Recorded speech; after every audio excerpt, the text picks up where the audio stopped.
Thanks to our mates at Need a Car, we're off to catch up with the New Zealand Burnout Championship Series as they take it to the towns. Today, the bright lights of Huntly.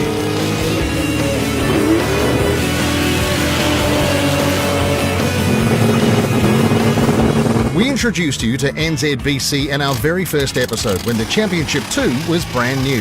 While burnouts are hardly an unfamiliar pastime in New Zealand, they were, however, based around one-off events or relegated to being a sideshow. NZBC looked to up the game, and Jen and Ricky Island switched hats from competitors to promoters. A series was in order if the bar was to be lifted, with more seat time and the stage set for a higher standard of burnout car. They kicked it all off with a bang too, shipping a couple of our Trans-Tasman neighbours over to show us the ropes. With the second season of events now underway, you have to say it's worked. Traction, not a word you usually associate with this motorsport, but it's gaining some. Really enjoyed it. It's been a great year. We've had a lot of fun. Difference in some of the cars has been phenomenal. Things are progressing in such an amazing direction. We've found the six-cylinder pro class has really stepped up with a lot of amazing work gone into their cars. The good old V8 NAs, they definitely put on a good show, but definitely our pro class is just going through the roof. The series moves around New Zealand. Today, it was about taking it to the towns. Huntly Speedway in this case. But if you're a serious competitor, well, that means playing home and away. We've definitely got competitors now that are purposely in the series to win it. Like, they've already committed to all 3 rounds that we've got for this series and the grand final, which will be held Easter weekend next year. Their aim is hopefully to get that Burnout Masters ticket to head to what would be SUMMERNATS 33. Rob took out the pro class in NZBC's first series.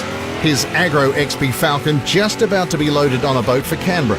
It's once in a lifetime, really. You know, you don't really get many opportunities like that in New Zealand, and yeah, it's always been a dream come true to go to Australia and to be entered in SUMMERNATS. It's unreal, really, you know. The New Zealand contingent has already seen firsthand what our Aussie mates can do behind the wheel. NZBC played host to burnout legends Lynchy and Mad Sam, who tore up our local pads in 2017. The sport is huge in Australia. Cash prizes reach 6 figures, and the investment in the vehicles is even higher still. Daunting goalposts sure, but it gives our local lads and lasses a clear idea of where this all can go. We're still obviously behind with their competitions and the amount, and definitely with the standard of the cars over there, but I reckon we give it another year and we'll be giving Aussies a run for their money. Fingers crossed.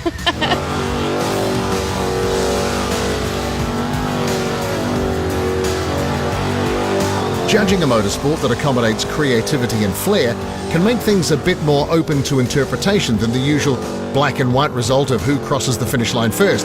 But there's similar examples at hand. I liken it exactly to drifting. We're turning smoke and money into noise and entertainment for a crowd. And interpretation, absolutely across the board. Everyone has good days and bad days. Sometimes you'll hit a wall, sometimes you'll leave a tyre on. There's all sorts of things that can go wrong. Rod's out of the engine, that's just par for the course, nature of the game, and that's where we're at. So as far as, the judging and interpretation, I think it's absolutely identical to drifting, absolutely, in every sense of the word.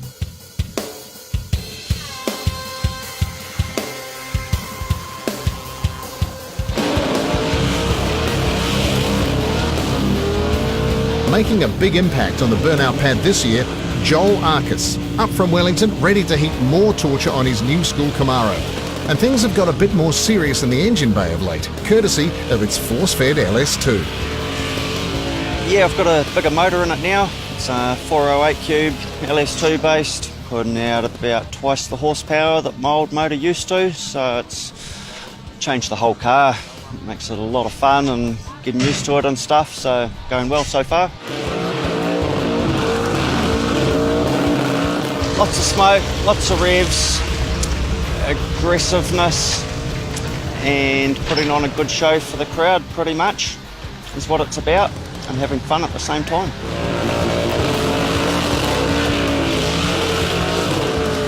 And Joel's Camaro is a good example of the new wave of purpose-built cars, enjoying the freedom of not needing a WAF. Yeah, it is getting a lot more serious. It's not just burnouts, but there's other competitions, there's other events like Power Cruise and Chrome, and there's a lot of opportunity to drive your car even when it's not road legal. So you can go a bit harder with your car too when it doesn't have to be road legal, mate. Make it a bit louder and make the engine a bit taller and the tints a bit darker than legal, and makes for a cooler car. The series is designed to be family friendly, and that's not only for the spectators. A tweak to the format sees NZBC introduce a Young Guns category this series. It's proved a popular move. Definitely the case for us guys. All about teaching these young fellas to keep it off the street, and you're going to still have a good time, you know. So, yeah, very family orientated. Yeah, a bit of a odd one, a Sunbeam 1970 Sunbeam Rapier. Got a turbocharged V6 in there. Turbo 350. Pulling about 358 horsepower at the rear wheels. Just enough to have fun. And if Warren suggests the Rapier was a bit of an odd one... There's an AU Falcon station wagon that's been chopped into a ute, and it's all been done by itself. Yeah, called a Falcruman. Basically a stock motor, grassroots stuff, and right up to, it's all money, how much money you want to throw at it, really. Yeah, just have some fun. It doesn't matter if it's a $500 car or a $5,000 car, it's just having fun. And gearing up for his SUMMERNATS debut was Rob. While the XB will make the boat ride, he's not short of backup options. Today, peddling this suitably angry XY. So this is a 557 with a stroker. It's got an 871.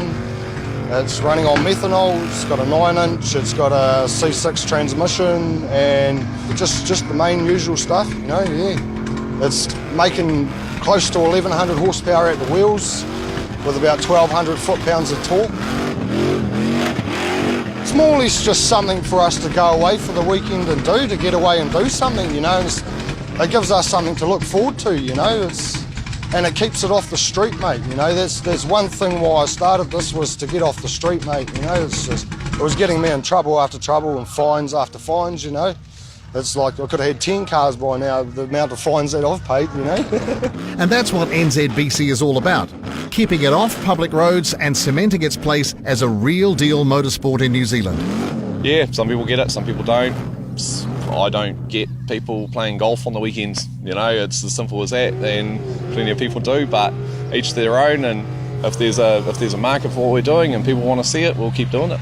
Yeah, simple as that. Despite a glowing forecast, Huntley didn't quite manage to turn on the weather. With regular showers giving way to prolonged rain, the tough call was made to turn the day into an exhibition. The surface not providing an even playing field for fair judging.